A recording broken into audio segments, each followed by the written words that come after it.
Bismillahirrahmanirrahim. Assalamualaikum warahmatullahi wabarakatuh. Alhamdulillah, alhamdulillahilladzi anzala sakinata fi qulubil mu'minin liyazdadu imanan ma'a imanihim. Walillahi junudus samawati wal ardh wa kana Allahu aliman hakima.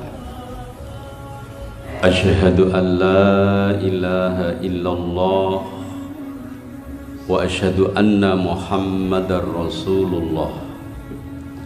Allahumma salli wa sallim wa barik ala sayyidina Muhammad wa ala alihi wa sahbihi wa sallim, amma ba'd. Faqala Allahu ta'ala fil Qur'anil Karim, a'udzu billahi minasy syaithanir rajim, bismillahirrahmanirrahim. Fabima rahmatin minallahi linta lahum walau kunta faddan ghalidhal qalbi lang faddu min hawlik fa'fu anhum wastaghfir lahum wasyawirhum fil amr fa idza azamta fatawakkal 'alallah innallaha yuhibbul mutawakkilin. Wa qala an-nabiy sallallahu alaihi wa alihi wasallam, khairukum khairukum li ahli wa ana khairukum li ahli, muttafaqun alaih. Yang kami hormati seluruh para bini sepuh kasepuhan jamaah sholat subuh yang insya Allah senantiasa dalam lindungan Allah subhanahu wa ta'ala. Puji dan syukur tiada henti selalu kita persembahkan kehadiran Allah, karena segala sesuatu tidak ada mungkin terjadi kecuali hanya karena izin dan kehendak dari Allah subhanahu wa ta'ala. Dan rasa syukur merupakan sebuah puncak perjalanan peribadahan manusia di hadapan Allah subhanahu wa ta'ala.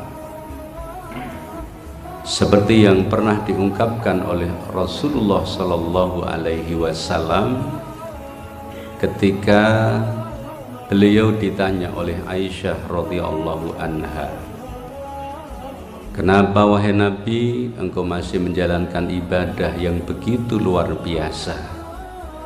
Jawab Rasulullah, afala uhibbu an akuna abdan syakura.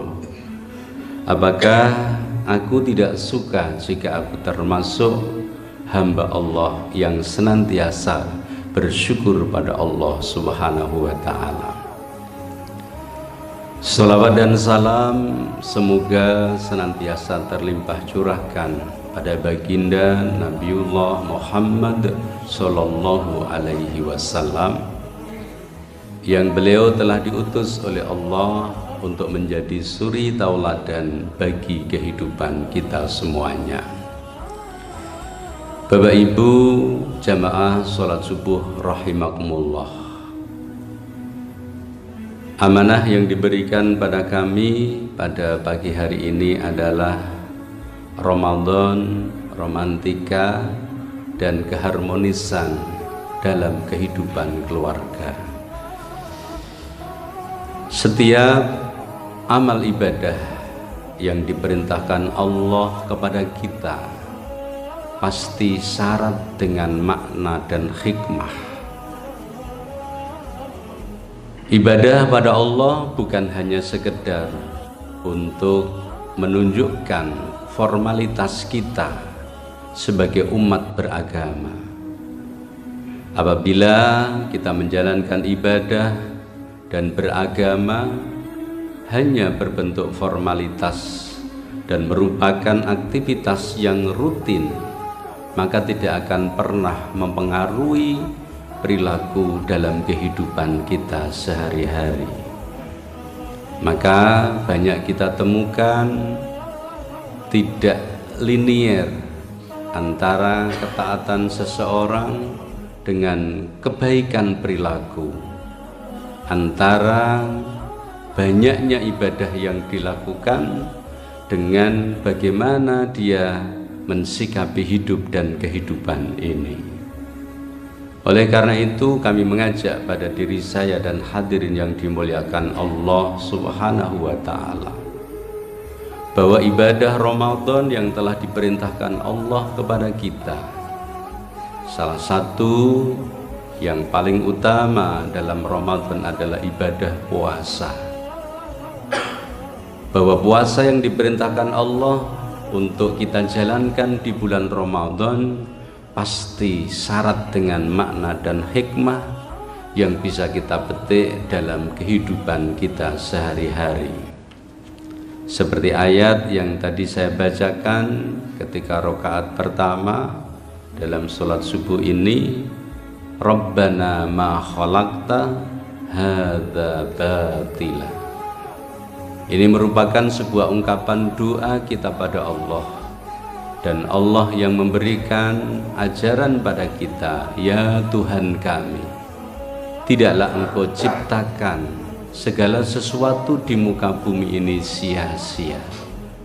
Sehingga bisa dimaknai bahwa setiap apapun yang diperintahkan Allah, yang diciptakan Allah di muka bumi ini, pasti syarat dengan makna dan hikmah yang bisa kita petik dalam kehidupan kita sehari-hari.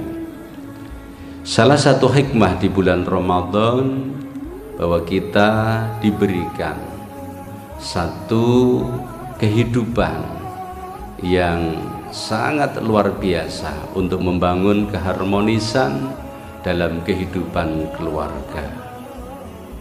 Apabila semua kita jalani dengan penuh makna, dengan penuh kesadaran bahwa ibadah Ramadan mulai dari kita sahur bersama, kemudian menjalankan sholat berjamaah, lalu melakukan berbagai aktivitas dalam satu konteks kebersamaan, kemudian kita berbuka, sampai kemudian kita menjalankan ibadah-ibadah yang lain, hakikatnya menumbuhkan kebersamaan kita dalam kehidupan. Lebih khusus adalah kebersamaan dalam kehidupan keluarga, dan lebih umum lagi adalah kehidupan kebersamaan dalam bermasyarakat, berbangsa dan bernegara.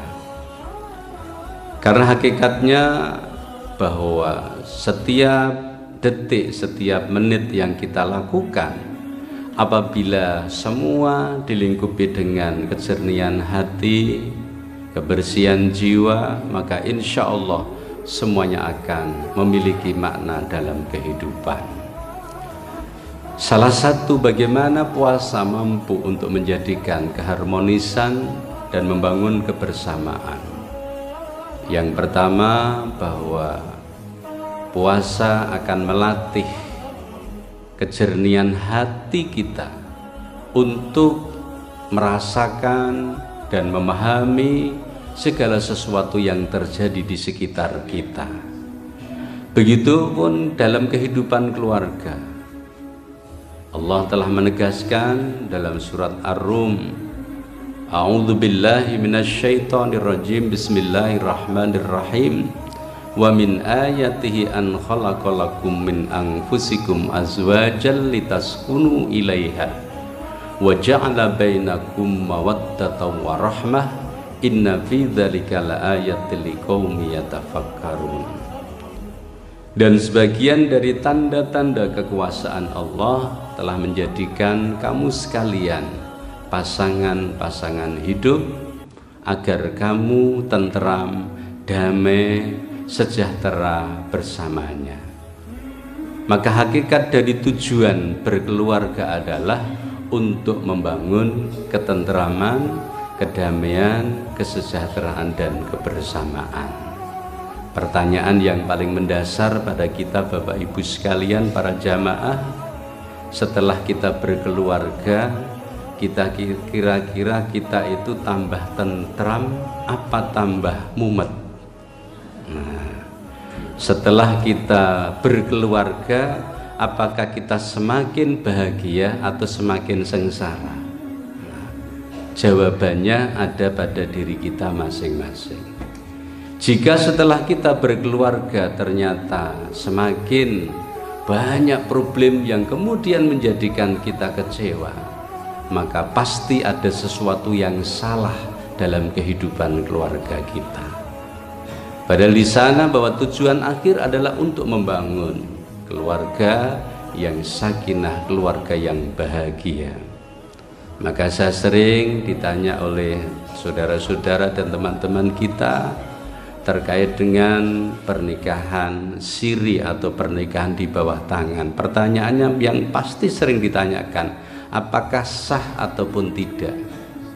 Sebelum menjawab ke sana, saya pasti akan mengatakan bahwa tujuan pernikahan adalah untuk membangun kebahagiaan, sakinah, mawaddah, warahmah, untuk mewujudkan ketentraman dan kedamaian dalam keluarga. Di samping syarat dan rukun yang telah dipenuhi dalam pernikahan, maka yang paling utama adalah tujuannya ini. Kalau semua syarat dan rukun telah terpenuhi tetapi tujuan utamanya itu tidak bisa tercapai, maka persoalannya bukan sah dan tidak, tetapi tidak sesuai dengan tujuan dalam keluarga. Maka ini saya pikir merupakan salah satu jawaban yang paling mendasar. Jadi bukan persoalannya sah dan tidak, tetapi apakah hal yang dilakukan itu sesuai dengan tujuan akhir dalam kehidupan keluarga ataupun tidak. Kemudian dilanjutkan wa ja'ala bainakum mawaddatan warahmah, dan Allah telah menjadikan di antara kamu mawaddah warahmah. Dalam sebuah tafsir dinyatakan mawaddah itu rasa cinta yang didasari dengan kerelaan menerima segala kenyataan yang ada, baik itu kelebihan maupun kekurangan masing-masing. Kalau bisa diberikan sebuah tingkatan, kalau rasa cinta yang didasari karena mencintai sesuatu yang disukai, itu namanya mahabbah. Ada satu tafsir yang memaknai seperti itu. Jadi kalau kemudian yang dicintai itu hilang, maka semua pun juga akan menjadi hilang. Tetapi apabila ditingkatkan menjadi mawaddah, yaitu sebuah dorongan hati, rasa cinta yang mendalam, yang dilandasi dengan sifat Rahman dan Rahimnya Allah, kemudian kita rela dan ikhlas menerima segala sesuatu kenyataan yang ada, maka insya Allah kehidupan itu akan mampu mewujudkan sebuah kebahagiaan dan kesejahteraan. Hakikatnya kita semua dalam hidup ini tidak ada satupun manusia yang sempurna. Semua orang pasti punya kekurangan, semua orang punya kesalahan. Sehingga kalau dalam kehidupan kebersamaan, baik dalam keluarga maupun dalam kehidupan masyarakat, bahkan kehidupan berbangsa dan bernegara, kalau kita hanya mencari-cari dan melihat kesalahan orang lain, maka itu pun sampai akhir hayat tidak akan pernah selesai. Karena hakikatnya setiap manusia, sesempurna apapun, pasti memiliki kekurangan.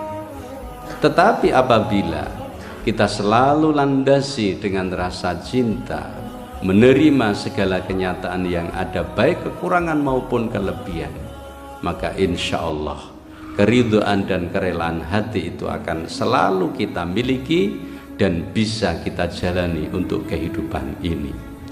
Ada satu kata-kata hikmah yang ini memberikan makna pada kita. Wa ainur ridho an kulli aibin kalilah kama anna aina sukhti tubdi masawi.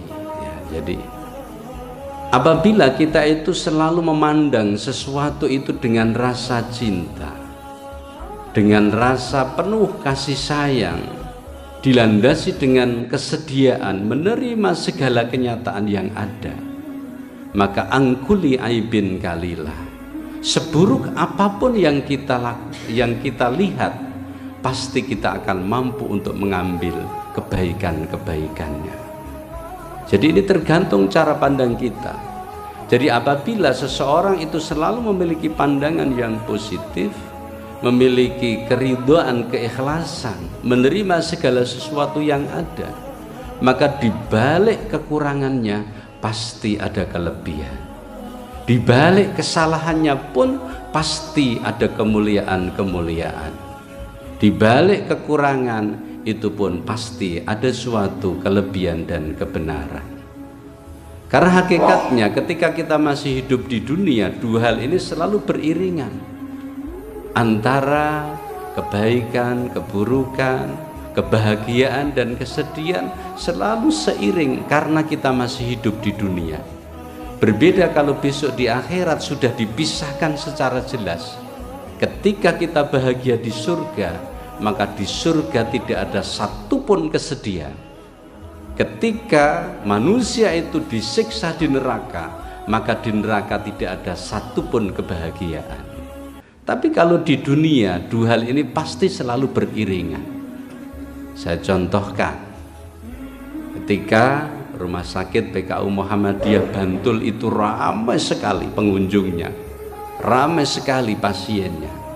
Para direktur dan pengelola, para karyawan pasti akan merasa bahagia. Pertanyaannya, adakah yang susah? Adakah yang susah?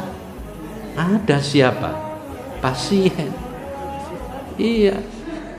Artinya apa? Di dalam kebahagiaan ada kesedihan. Nah, itu karena kita masih hidup di dunia. Sebaliknya di balik kesedihan itu juga ada kebahagiaan. Begitu tadi ya gambarannya. Walaupun mohon maaf ketika cara pandangnya tentu berbeda, tidak kemudian disimpulkan seperti itu. Ya, jadi ketika ada orang susah, satu contoh, penjual mainan anak-anak, begitu melihat seorang anak kecil menangis, wah, lalu penjual itu pasti bahagia, ini rezeki saya. Sehingga tangisan seorang bayi merupakan rezeki bagi penjual mainan anak-anak. Artinya apa? Bahwa ketika kita masih hidup di dunia, dua hal ini selalu beriringan. Kebahagiaan, kesedihan kadang menjadi satu kesatuan yang tak terpisahkan. Boleh jadi ketika saya matur dengan bahasa-bahasa yang panjang, saya merasa bahagia karena saya bisa mengungkapkan sesuatu. Tapi Bapak Ibu merasa lama, kenapa kok nggak selesai pengajiannya? Gitu. Ya, artinya di situ juga ada kebahagiaan dan kesedihan, selalu menjadi satu kesatuan. Karena apa? Ini dalam hidup di dunia. Maka wa ainu ridha an kulli aibin kalilah. Jadi apabila kita itu memiliki cara pandang yang didasari dengan kecintaan, kerelaan, menerima segala sesuatu yang ada, maka insya Allah angkuli aibin kalilah, segala sesuatu yang buruk pun kita akan mampu mengambil sebuah kebahagiaan. Maka Bapak Ibu yang dirahmati Allah Subhanahu wa Ta'ala, dalam hidup tentu harus selalu seperti itu. Maka pernah ada salah satu kisah ini ya, seorang suami istri pada suatu saat di bulan Ramadan, menjelang akhir Ramadan, dia bersama-sama dengan keluarga berbelanja di mal.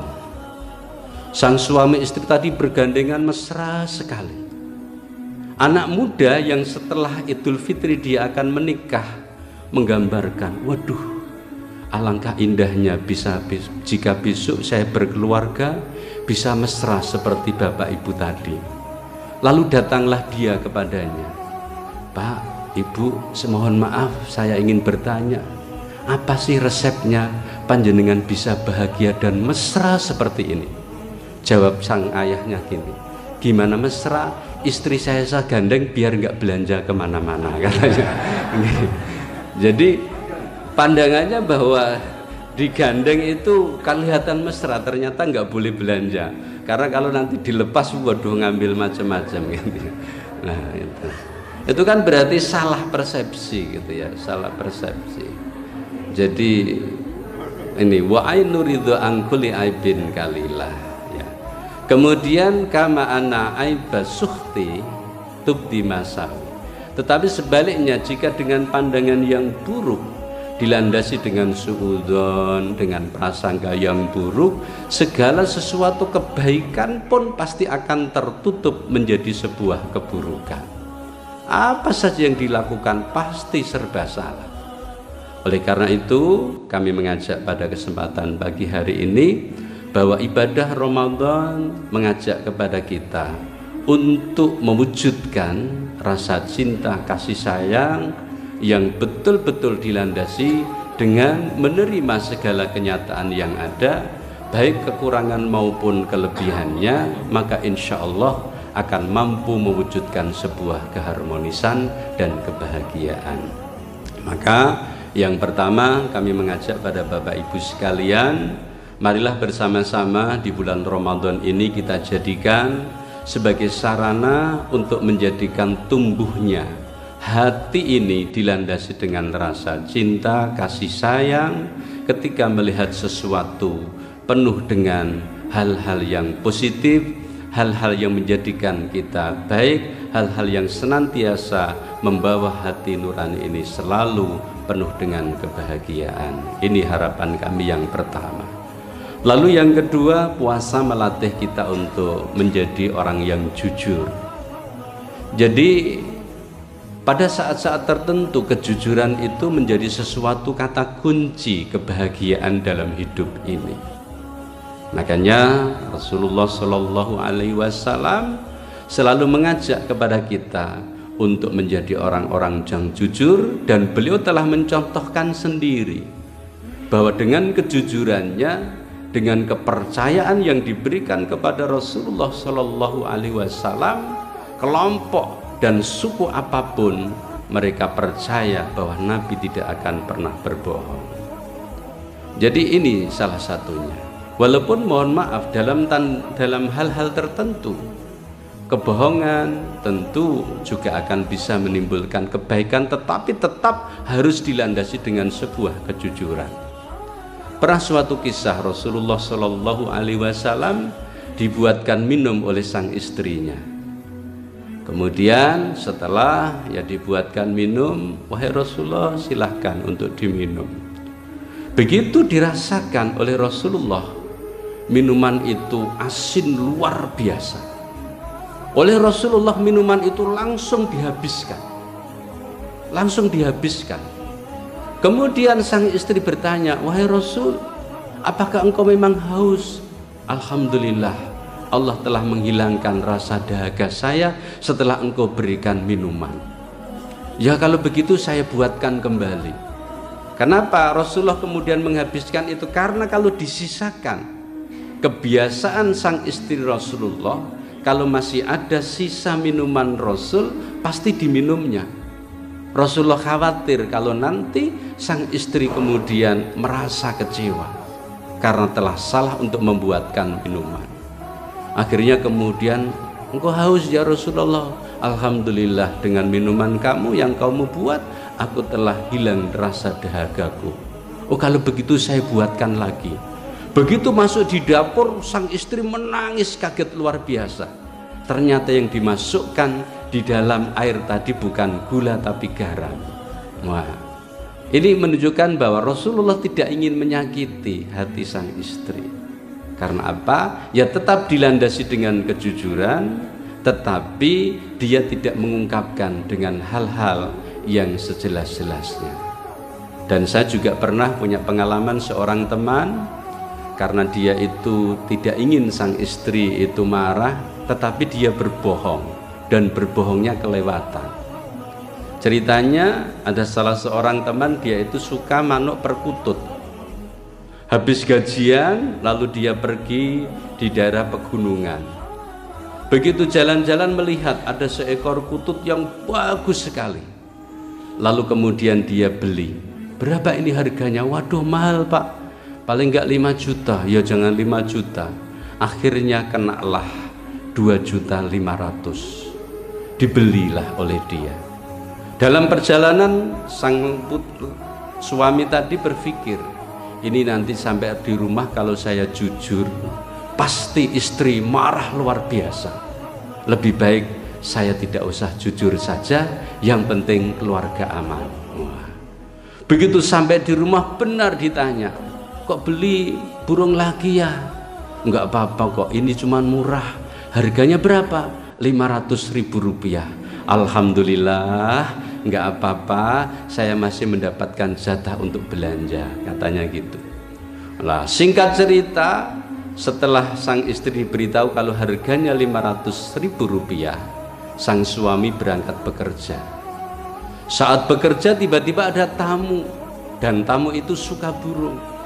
Begitu melihat, waduh Bu, burung ini kok bagus sekali, bolehkah saya beli? Oh enggak apa-apa Pak, silahkan pilih mana yang disukai. Saya pilih yang ini. Harganya berapa?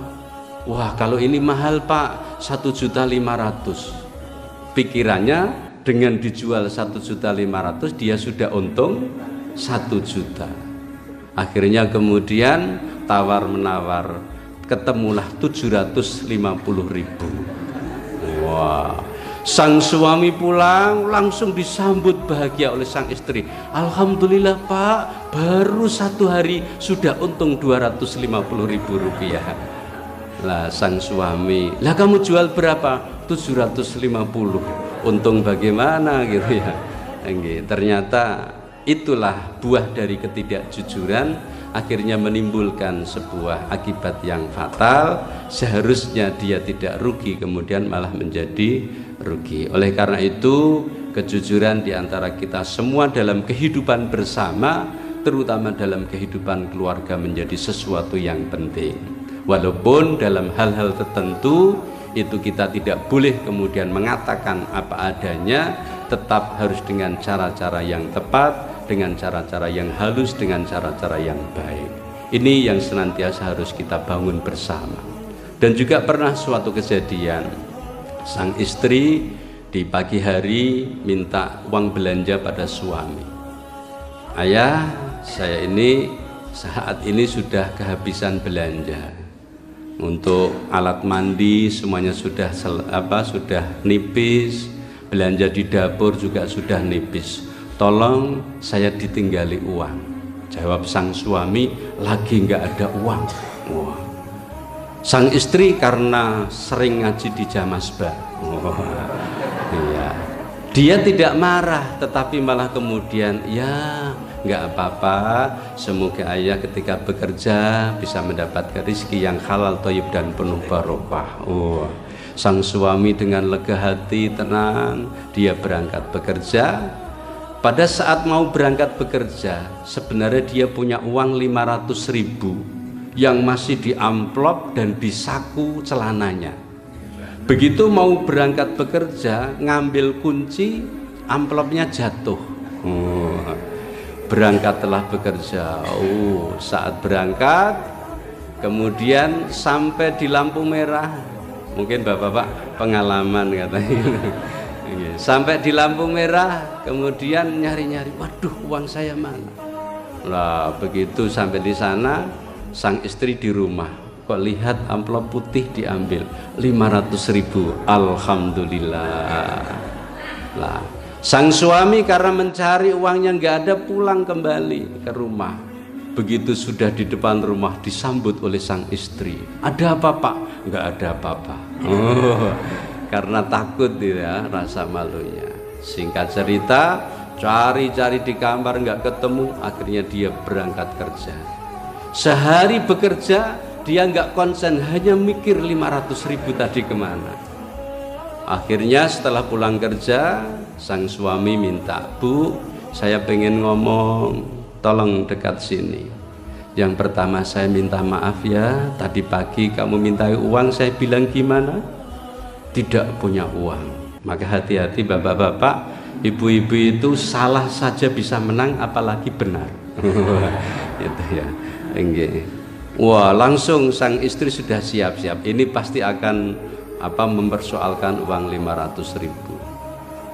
Maaf Bu, saya tadi diminta uang nggak punya. Sebenarnya saya punya uang 500.000, tapi mungkin karena ketidakjujuran saya, akhirnya Allah mengingatkan bahwa uang itu hilang.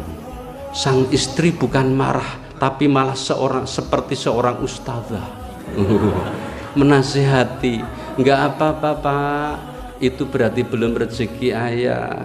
Kalau demikian, sesuai dengan saran Ustadz kemarin, jika ada kehilangan lebih baik diikhlaskan saja. Kemudian doakanlah pada Allah, semoga yang menemukan uang itu sehat dan semakin barokah. Sang suami merasa lega, alhamdulillah istriku salihah, nggak marah ketika uang saya hilang.